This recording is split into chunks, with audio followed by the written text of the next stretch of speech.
It's time for the official tasting of banana wine. Now this is banana wine, not to be confused with the peanut butter banana mead. This is the one that we finished back in August. It is now November 2nd, so this is like 2.5 months in the bottle. And yes, I just heard a little hiss. What does that mean? It could mean that this was cold and it just came out of that a little bit ago and heated up a little bit, created a little bit of pressure. Could mean a lot of things. Note the size of the pour. That is usually a key in knowing whether we like this one or not. Now, I remember I got funny looks from Derica when I said that I wanted to make this. She wasn't really convinced. It's an unusual process, as if you watch the making of this. Yeah, it kind of looks like dishwater along the way, you know? And people got offended by that comment, but that was it looks like dishwater. The visual that we were getting. It wasn't to offend anybody. I mean, everybody has to wash dishes sometime, but it's the only idea I had that worked. But anyway, it's several months old at this point, but it's 17.55% ABV. It's a little bit on the sweet side, as I recall. It no longer looks like dishwater. Oh, no. It's pretty. That color is really pretty. Now, this is a wine, not a mead, okay? That's something to be known. It's made with sugar, not with honey. Don't let that stop you from enjoying it, though. It has a golden brown hue rather than a true golden or yellow hue. It's more on the brown side, I would say. Yeah, this is caramely colored, I would say. Golden caramel. On the smell, it has that...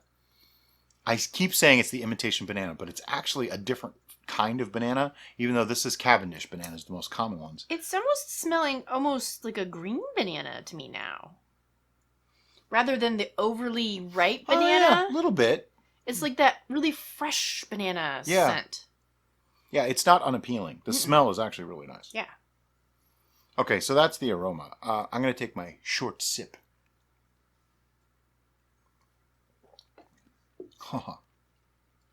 Okay. Initial thought, it was more watery than I remember. It was a lot more thin. Not bad, but thinner than I remember. I remember it being a little bit more viscous. Now, this is cold. Yeah. So that... Warm, it might be different. Right. This one might be better at room temperature, actually. But anyway, we're going to go with it as it is.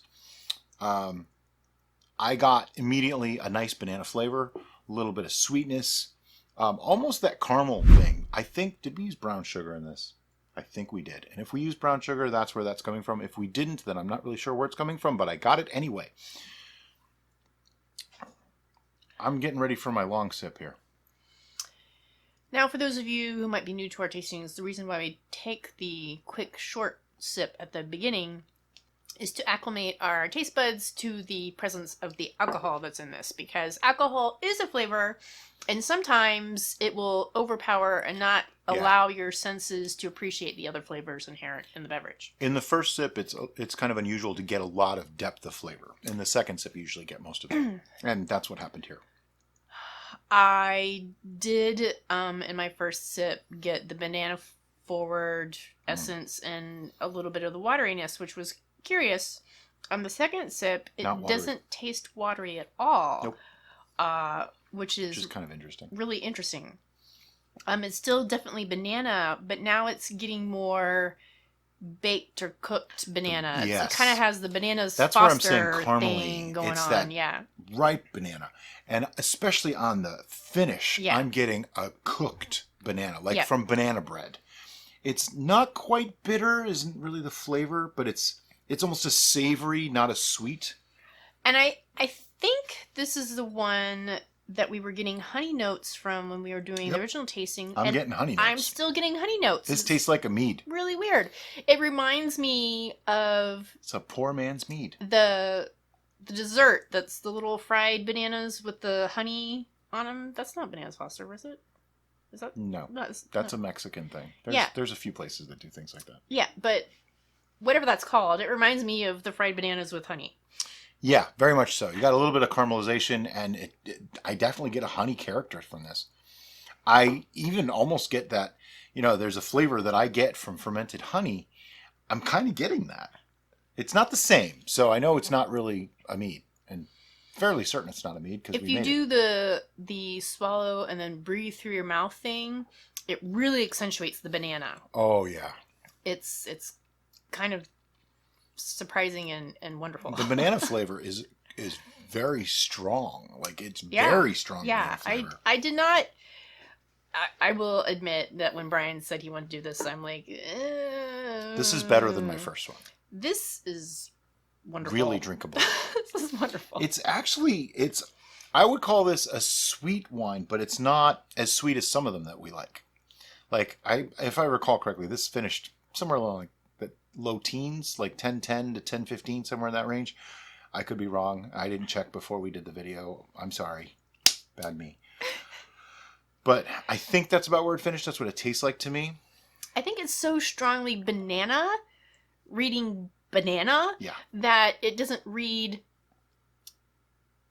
too sweet, if that makes any sense. No, this is nice. And it's not reading the overripe banana that's all mushy and No, brown. it really isn't. It's, I mean, it's just... if you actually, here's what it tastes like to me. If you took like that much of an overripe banana, that much of a just ripe banana, like good to eat, and that little bit of a green banana, and mashed them all together, that's kind of what this tastes yeah. like. It has a little bit of each of those elements of banana, but nothing too overpowering except for that banana flavor is really coming through. Okay, well let's talk about it. Is this a cook with only? Is this a drink with food? Or is this put it in a mug and enjoy it? The only way I can envision cooking with this is if you're going to add it as a flavor enhancer to a dessert. This, I would totally put this in banana bread. It would make it incredible. Banana cream pie, put this in it. Wow. Any desserts that are like that with bananas, it would be incredible. Use this to make bananas Foster. It would be unbelievable. Melt this down. Yeah, cook this down into a syrup and put it over ice cream. Amazing stuff. We keep going towards desserts because banana isn't really so much of a dinner flavor, you know?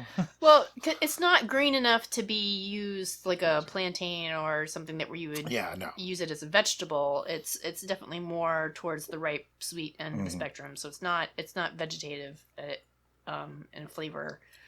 But that was the only way I could consider cooking with it is in a dessert type of thing. Drinking it with food, probably desserts again.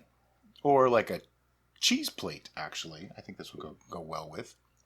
Not so much with the salumi type stuff. Salami's not.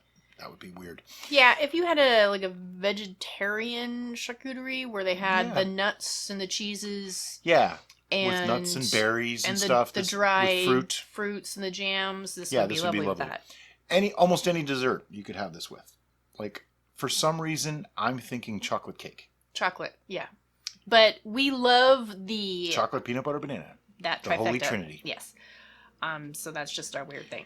But this with a dark chocolate cake would be amazing. Yeah, and I think the tartness that sometimes is inherent in dark chocolate would accentuate the sweetness that's kind of minimalized in this, making both even better.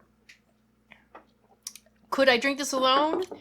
Yeah. Hell's yes. Yeah. I actually have. We've gone through a couple bottles of this already, so I already kind of knew what we were getting to. There is something kind of bothering me on the finish. I can't quite place it. It's not. It's a bitter flavor coming through, and I can't figure out what it's coming from or why. I only can attribute that to youth, the green banana part that I'm getting, and alcohol. Alcohol itself can sometimes leave kind of weirdness. Now, this has been in the refrigerator since we bottled it.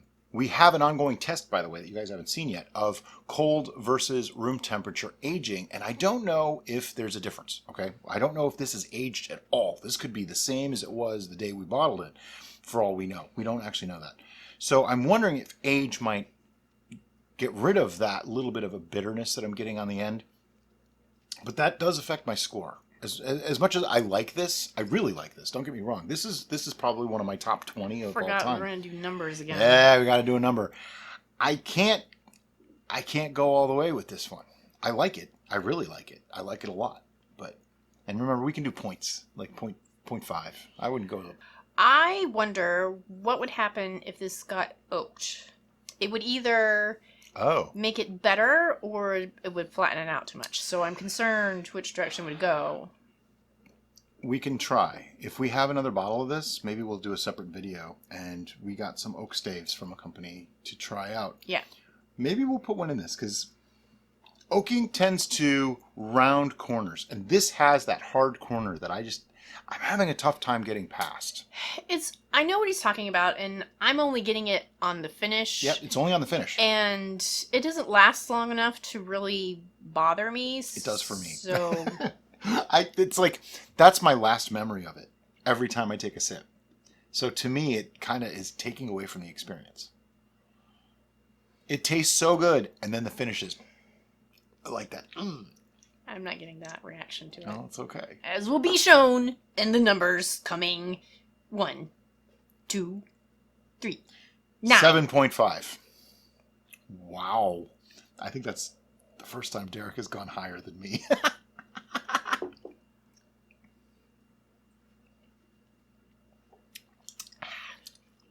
So I really like this. Don't get me wrong. 7.5 is actually quite a good score coming from me. 9 coming from her is amazing. Because remember, 10 means there is no room for improvement. I think this could be improved. I could even go to an 8 if I really thought about it. Because I like this a lot. For me, I'm personally shocked they gave this a 9 because, as Brian has mentioned... She thought it was weird. This just seems like a wrong thing to do to a banana. Yeah. And... Came out great. It's really nice. I can already think of things to do to improve it. I'm not going to give you any spoilers, though. I might work on this and make an improved version. Anyway, if you like this video, look up here. There's more. Go watch them.